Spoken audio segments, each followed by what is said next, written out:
bienvenue à cette édition 2024 du SPACE autour du thème de l'attractivité.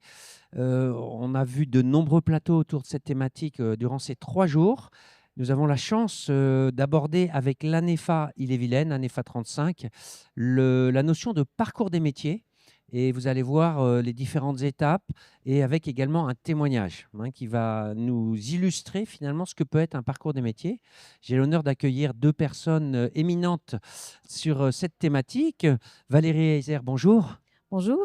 Vous êtes animatrice de l'ANEFA 35, Ille-et-Vilaine, conseillère emploi-formation. Alors, s'il y a encore des gens en SPACE qui ne savent pas ce qu'est l'ANEFA, est-ce que vous pouvez nous dire en 2 phrases ce qu'est l'ANEFA? Alors, l'ANEFA, c'est une association. Donc, ANEFA, ça veut dire Association nationale emploi-formation en agriculture.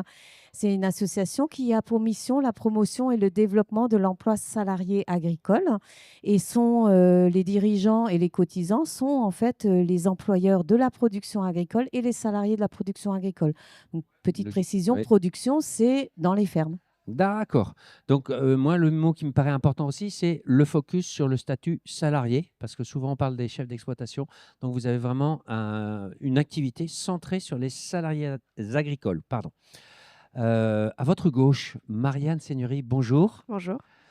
Donc, vous avez 26 ans et on va voir, puisque le thème, c'est le parcours des métiers, que vous avez commencé votre carrière professionnelle dans le social. Et comme de nombreuses personnes, la période de Covid a été une période de questionnement et vous avez décidé de vous reconvertir professionnellement. Et vous allez nous l'expliquer finalement que le point de départ, a été la rencontre d'agriculteurs que vous avez jugé très intéressant.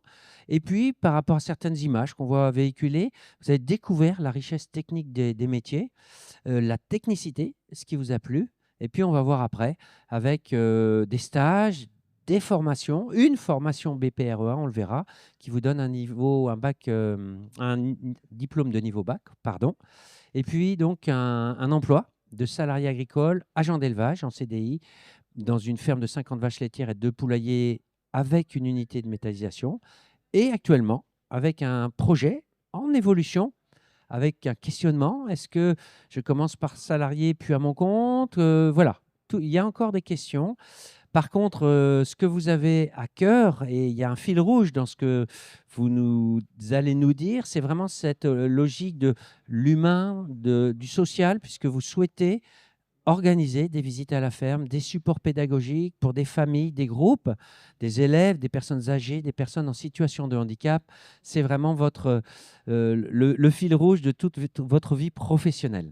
Alors moi, j'ai une première question à vous poser, Marianne, c'est comment ça a débuté? Là, je l'ai dit brièvement, une rencontre avec des agriculteurs. Est-ce que vous pouvez nous détailler le départ de cette reconversion?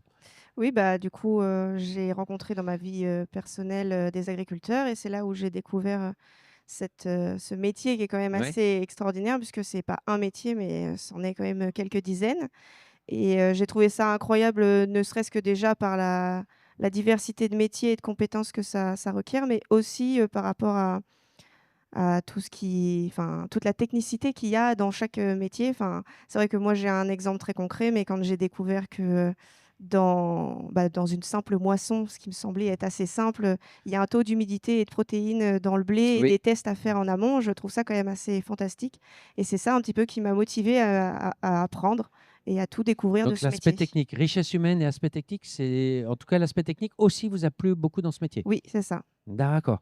Et alors, l'idée, je me dis: «Tiens, ça m'intéresse». Comment on valide? On fait des stages, après ces rencontres? C'est quoi l'étape d'après? Bah, du coup, oui, j'ai commencé à chercher des contacts, dans l'agricole. Oui, Et puis, c'est, en prenant contact déjà avec, France Travail et puis avec, la mission locale. oui. C'est, eux qui m'ont un petit peu, aidée à avoir du réseau et puis, ensuite, j'ai pu faire un stage dans ce domaine-là et en fait, toutes ces rencontres m'ont amenée à la suite à prendre contact aussi avec l'ANEFA, qui D'accord. m'ont accompagnée aussi dans le dispositif, Graines d'agriculture, pour, justement accompagner de cette envie jusqu'à, la Voilà, l'idée, le concrétisation du projet. projet. Voilà. D'accord. Valérie, graines d'agriculture. Bon, c'est pas un acronyme, c'est assez simple à comprendre, mais en tout cas, comment ça fonctionne? Alors, Graines d'agriculture, c'est un dispositif qui a été mis en place par le réseau des ANEFA de Bretagne. Donc, il y a une ANEFA dans chaque département breton. Il permet d'accompagner de façon individuelle à peu près 25 personnes par département par an. D'accord. Alors, on a aussi un petit package de graines d'agriculture en collectif où on peut aussi intervenir D'accord. à la demande de nos partenaires sur un groupe. Un groupe. Ok. Mais l'idée, effectivement, pour illustrer ce que nous dit Marianne, c'est que on arrive avec une contractualisation entre la personne et la NEFA. On a des engagements, on se tient au courant, Oui. mais voilà, notre idée à nous dans cet accompagnement sur graines d'agriculture individuelle, c'est vraiment d'être un peu catalyseur du projet. Et souvent, pour des personnes qui ne sont pas issues du milieu agricole, ils n'ont pas de réseau agricole. Oui. Et à un moment donné, il faut aussi passer l'étape de se mettre en relation avec les entreprises. Et là, nous, on Vous a les vraiment aidez. ce rôle voilà, d'accompagnement et de lien avec les entreprises. Facilitateur. Alors, les compétences, c'est-à-dire que vous étiez dans le social, comment vous aidez aussi à faire une lecture des compétences qui pourraient être utilisables dans l'agriculture? Est-ce que ça englobe ça aussi? Au-delà du projet, il y a aussi l'aspect compétences, parce qu'on va voir après les formations que vous proposez, Oui. enfin, ou que vous conseillez. Alors, et c'est vrai que quand une personne vient d'un autre milieu professionnel, même lorsqu'elle lit une annonce d'une offre Oui. d'emploi, il y a des termes et des compétences qu'on va exprimer dans ces annonces qui ne sont pas vraiment palpables, qui ne reflètent pas une réalité pour les personnes. Oui. Et donc, même avant Graines d'agriculture, on va proposer un voyage en agriculture qui permet en fait sur une journée de faire 2 visites d'exploitation, une plutôt liée à l'élevage le matin et liée aux végétaux Oui. l'après-midi. Et dans ces visites d'exploitation, on va justement plus loin. On propose des ateliers gestes professionnels qui vont permettre de rendre palpable, par exemple, quand on dit dans une annonce, vous assurez les soins aux animaux, ben, ça veut dire quoi, les soins aux D'accord. animaux? Donc, on le Donc, fait. on le fait, voilà. D'accord. Voilà. Donc on apprend et on confirme son intérêt en faisant, parce qu'on a vu l'aspect technique. Effectivement, quand on fait, on découvre ce qui a pu se passer. Enfin, si le geste nous plaît, la difficulté éventuellement, la nécessité de se former. Donc, par rapport à ça, Marianne, comment vous avez fait effectivement pour le réseau? L'ANEFA vous a aidé aussi là-dessus, la mise en contact, et on va voir après sur les établissements. Mais comment ça s'est passé? Oui, bah, du coup, on m'a cité plusieurs, types, enfin, d'organismes Oui, où je pouvais avoir des contacts et là, en fait, le contact qui a fonctionné, c'est je me suis rapprochée d'AgroBio 35 et donc au sein de ce réseau-là, ils avaient un éleveur situé à Melesse et donc j'ai fait un premier stage chez lui et puis, ben, il s'était donné comme pari en 15 jours de me faire aimer l'agriculture et donc il a réussi son pari. Donc je suis repartie 2 mois après. Donc voilà et puis, bah, ensuite, il a fallu que je continue le parcours avec d'autres stages. Donc j'ai fait, ce stage chez cet éleveur en porc bio sur oui. paille. Ensuite, j'ai fait, chez son voisin en vache laitière. Puis après, j'ai été un petit peu plus loin en chèvre, bio, et puis avec la transformation, du lait. Puis après, j'ai fait un autre stage en transformation laitière. Donc là, tous les laits, lait de brebis, lait de vache et lait de D'accord. chèvre. Donc on voit déjà quand même à travers ces stages une palette assez large, hein, à la fois d'espèces avec ou sans transformation. Hem, Est apparue peut-être la nécessité d'une formation et vous vous êtes orienté vers le BPREA. Alors déjà, ça veut dire quoi BPREA? Ah bah, ça veut dire, brevet professionnel responsable d'exploitation agricole D'accord. et Je disais tout à l'heure niveau? c'est un niveau bac. D'accord. Ouais. Et pourquoi? Pourquoi vous avez choisi cette formation?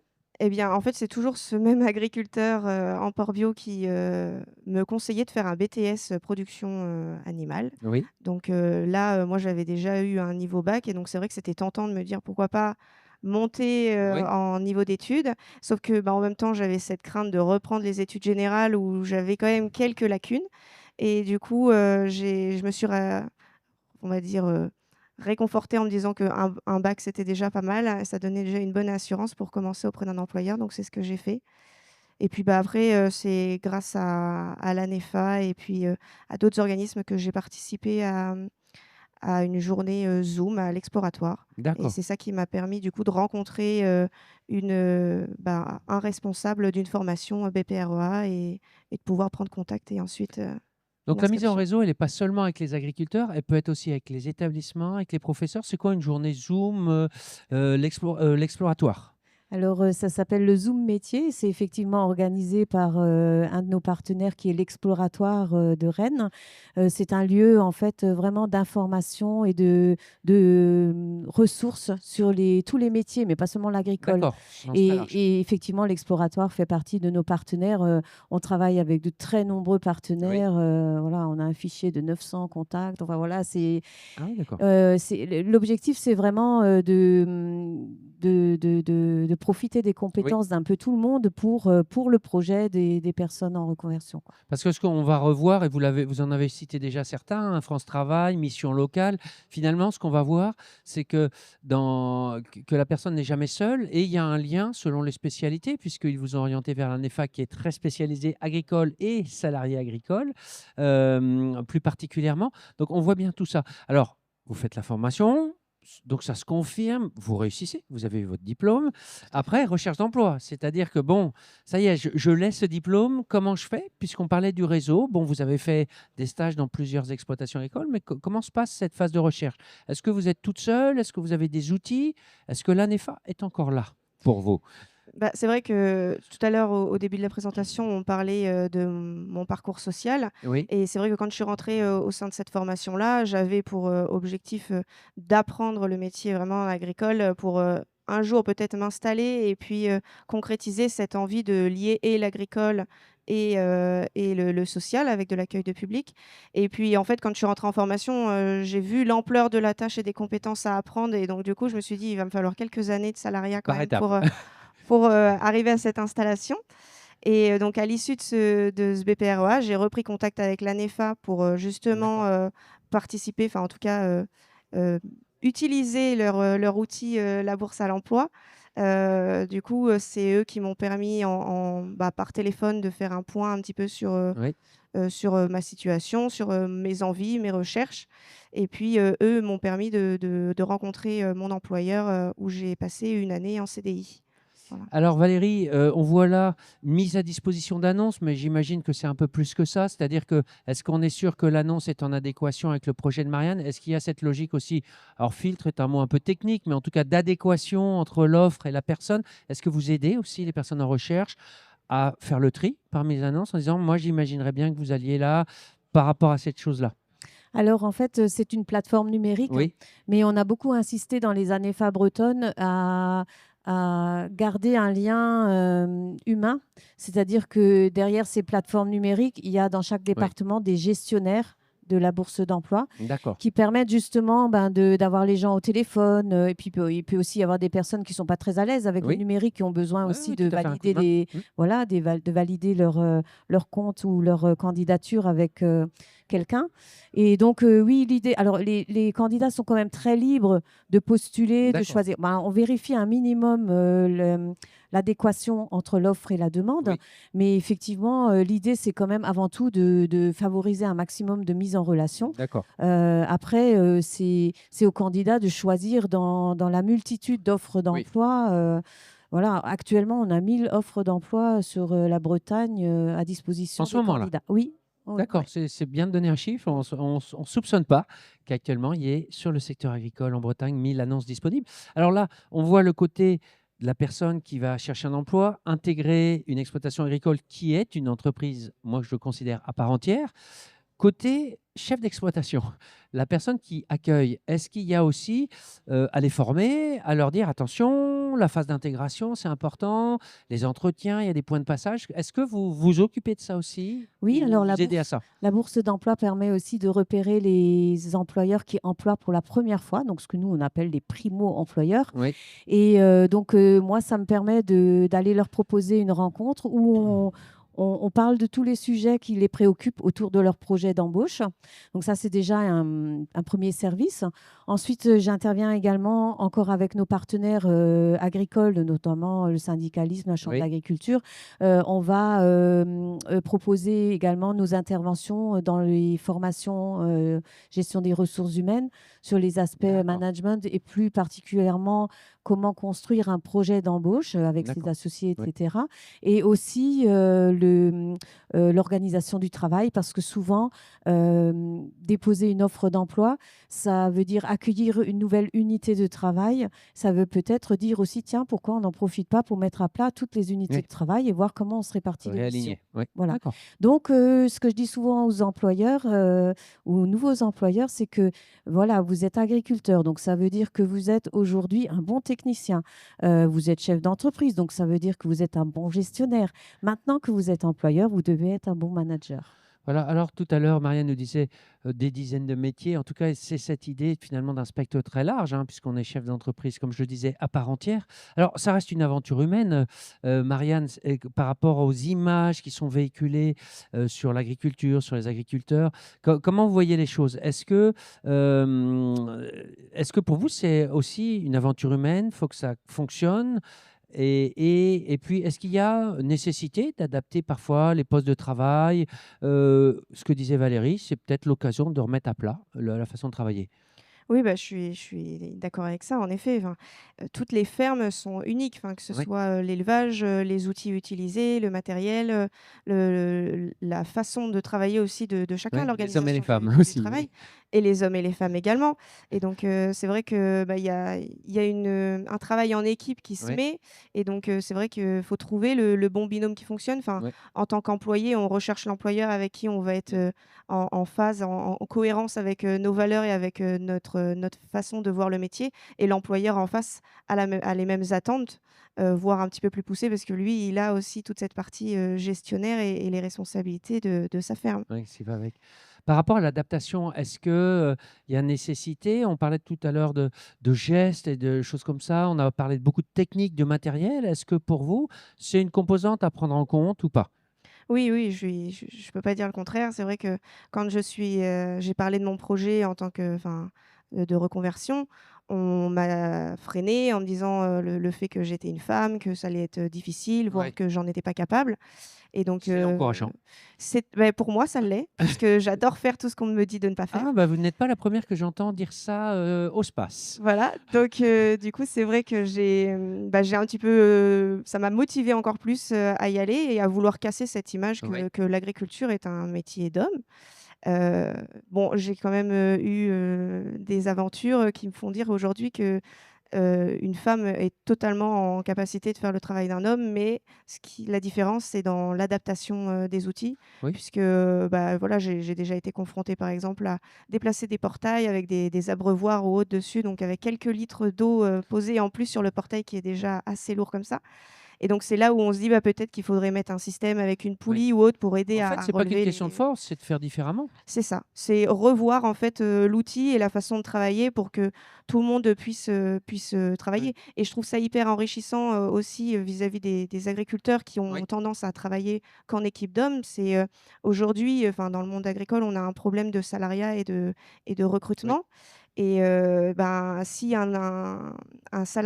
si un responsable d'élevage aujourd'hui, tombe malade, il y a essentiellement des problèmes de recrutement Oui. et être remplaçable aujourd'hui, je trouve que c'est primordial de pouvoir, transmettre son outil, de Mmh. travail, rapidement. Si on n'est pas présent sur l'exploitation, c'est vrai que c'est important que tout soit adapté pour que ça se puisse se passer au mieux, quoi. Et vous voyez, de changer les façons de travailler, c'est aussi une forme de prévention par rapport aux troubles musculo-squelettiques, Oui, tout certaines à maladies fait. professionnelles. Et OK, on l'adapte parce que vous pourriez exprimer la demande, mais ça servira aux hommes aussi par rapport à des charges lourdes, parce que leur dos aussi peut s'abîmer, au même titre que le vôtre. Et donc, finalement, ça bénéficie à tout le monde, hein. C'est là où un Oui. changement, finalement, initié par l'un, peut servir aux autres aussi, hein, Tout à fait et puis c'est vrai que moi j'avais mon regard, venant de travailleur social où, bah, pendant toute ma formation on m'avait, proposé des activités enfin des formations justement pour apprendre à bien bah, manipuler les Ouais. personnes qu'on accompagne, Oui. des bonnes postures de travail pour pas s'abîmer et là, je me suis retrouvée un petit peu, décontenancée à pas savoir, Oui. bah, transposer ces positions qu'on Donc il m'avait aurait fallu une apprises. formation sur gestes et posture C'est alors? ça, voilà et donc j'avais fait des recherches mais j'ai pas trouvé malheureusement donc c'est pas grave. Oui, alors ce qu'on voit aussi, c'est que finalement, dans cette logique de formation et de formation continue, on peut aller vers un perfectionnement. C'est-à-dire que là, vous avez acquis beaucoup de compétences dans le BPREA. Et après, de façon complémentaire, vous pouvez rechercher une formation beaucoup plus courte, plus spécifique sur gestes et postures. Oui, j'ai même envie de dire que le BPROA, c'est juste un début. Enfin, Voilà. c'est comme un enfant qui commence à faire ses premiers pas. Au moment où il va courir, il y a encore quelques étapes à passer, quoi. Et donc, enfin, pour moi, c'est primordial d'avoir cette formation tout au long, puisque Oui, en fait, on commence à voir un petit peu toutes les compétences et tous les différents métiers qu'il va y avoir à développer par le BPROA. Mais derrière, il faut se perfectionner oui. dans chacune d'entre elles, et ça peut prendre pas mal de temps quand même. Oui, parce qu'on évoquait la gestion, par exemple. On évoque, le thème qu'on évoque, là, Valérie, c'est les conditions de travail au sens large. Est-ce que vous, dans la sensibilisation que vous faites auprès des chefs d'exploitation, est-ce que c'est un thème que vous abordez en disant primo-employeur? Employeur, oui. C'est ça, Oui. primo-employeur, hein, donc premier Ouais. salarié. Ouais. Est-ce que vous les prévenez en Ouais. disant, bah, attention, il y a des choses qu'il va falloir changer dans les façons de travailler et ce qu'on vient de discuter, les conditions de travail? Oui, on en parle au moment où on parle, on échange avec l'employeur sur les profils attendus au moment de son embauche. Et effectivement, du coup, je parle des conditions alors de sécurité Oui. et de travail. Et j'ai pas trop de mal à les persuader que s'ils améliorent les conditions de sécurité et de travail de leurs salariés, ils améliorent leurs propres conditions également. Oui, il y a plein de bénéfices. Voilà. On pourrait en dresser une liste assez longue. Alors, le projet professionnel, Marianne, on a vu, vous l'avez dit, un bout de chemin, vous avez utilisé l'image d'une continuité. Est-ce que vous pourriez nous expliquer un petit peu comment vous voyez la suite et pourquoi le projet dont j'ai parlé brièvement tout à l'heure, pourquoi vous voulez faire ça? On a vu qu'il y avait un fil autour du social, hein, ou du soin. Oui, bah, c'est vrai que, enfin, moi, je trouve, l'agriculture, est vecteur de beaucoup, beaucoup de patrimoine et puis Oui, enfin, est très enrichissante sur le plan du partage et des émotions et des valeurs. oui. Et c'est vrai que ça, c'est quelque chose qui, moi, en tout cas, m'a motivée à aller dans l'agriculture. Et aujourd'hui, c'est vrai que enfin, j'aimerais justement pouvoir, partager cette vision-là de l'agriculture et pouvoir, moi aussi contribuer à partager des émotions, partager ses valeurs et enfin, faire redécouvrir aux enfants ou à certaines personnes, justement, la notion de tout ce qui tourne autour de notre alimentation et tout ce qui peut être, justement beau, en fait, dans nos paysages, bretons.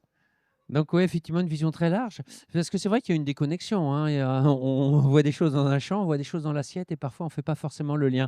Valérie, là, on voit, quand vous recevez les gens, vous allez chercher le petit projet, la petite étincelle et vous faites grandir. Vous utilisez une autre image, mais on pourrait utiliser celle-là. Est-ce que ça fait partie de la démarche? Oui, je me souviens quand Marianne était venue nous voir, ou le premier contact qu'on avait eu, elle avait déjà parlé de ce projet d'accueil dans une Donc c'était dans un entreprise. coin de la tête. Voilà. Et c'est intéressant de voir qu'elle a cheminé et qu'elle a été attirée aussi par la technicité. Oui, Elle a cheminé dans la technicité et c'est intéressant de voir qu'elle ne perd pas cette ligne de rien, mire qui est son un projet f- initial. à la fois un fil et un objectif. Et voilà, c'est bien aussi de permettre de dire que l'agriculture permet aussi d'atteindre ses rêves. Il faut continuer à rêver. Ah bah, c'est super avec ce que vous dites toutes les deux. Alors, ce qu'on peut voir aussi, c'est ce parcours. Peut-être rappeler aussi, Valérie, que vous n'êtes pas seul, qu'il y a finalement tout un écosystème, hein, que ce soit pour les salariés ou les chefs d'exploitation. Elle est importante, cette idée du réseau, du collectif, parce qu'on voit qu'il y a un enjeu énorme, hein. 50% des exploitations vont changer de main, 1000 annonces de salariés actuellement en Bretagne, donc il y a un enjeu énorme là-dessus. Oui, on est très nombreux à communiquer sur tout ce qui va être attractivité des métiers, parce que comme l'a dit Marianne, c'est quand même un milieu énormément diversifié. Oui, Chaque exploitation a une organisation différente. Après, ça donne un panel et un choix aux candidats qui est extraordinaire aussi. Bon, après, il peut y avoir des limites géographiques, par exemple, de zones de recherche oui, d'emploi. Mais effectivement, c'est l'attractivité des métiers, c'est l'affaire de tous. C'est l'agriculteur qui va améliorer les conditions de travail, qui va proposer des tâches oui, intéressantes et valorisantes, qui va aussi vérifier, comme l'a dit Marianne tout à l'heure, ben, j'ai des valeurs, est-ce que le oui. salarié que j'ai embauché partage les mêmes valeurs? Donc ça veut dire qu'à un moment donné, moi, en tant qu'agriculteur, j'ai aussi exprimé ces valeurs et j'ai aussi été transparent sur les objectifs que Ouais. je donne la stratégie d'entreprise que j'ai et je la partage avec mon salarié pour l'impliquer aussi dans ses objectifs, C'est quoi. aussi un moyen de donner du Mm. sens. Les visites, vous imaginez comment, pour quel public dans le projet? On voit hein, cette petite idée que vous avez dans la tête, ça s'adresserait à qui? Ces visites et puis rappeler l'importance de l'alimentation, les paysages, vous l'avez dit.